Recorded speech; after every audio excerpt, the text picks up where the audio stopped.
Setelah mengantarkan berkas pengajuan PSBB ke pemerintah Provinsi Sumatera Selatan, Sekretaris Daerah Kota Palembang Ratu Dewa meninjau karantina warga yang terjaring razia penggunaan masker di Asrama Haji Palembang.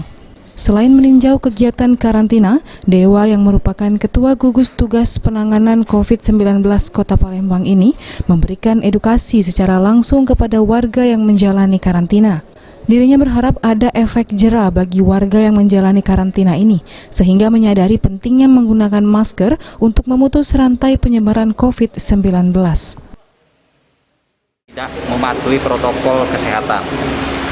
Prioritas kita adalah yang tidak memakai masker, karena ini instruksi wali kota harus dipatuhi. Dan terjaring pada hari ini 15 Pak Junito ya, 15, terus 2 orang tadi karena suhu tubuhnya tinggi, protokol kesehatan harus diperiksa di salah satu rumah sakit. Nah, trennya sampai sekarang dari beberapa hari yang lalu semakin menurun. Artinya kita berikan apresiasi. Dewa juga menjelaskan pengajuan PSBB telah diajukan ke Kementerian Kesehatan dan masih menunggu keputusan persetujuan karena masih akan dibahas tim Kementerian Kesehatan. Jika nantinya disetujui, akan dibuat perwali untuk pelaksanaan PSBB.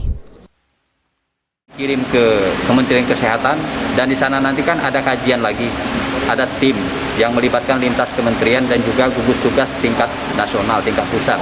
Maka dari itu kita juga tidak tahu apa bisa 3 hari, bisa 5 hari, sehingga kita keluar izin berupa surat keputusan dari Kementerian Kesehatan.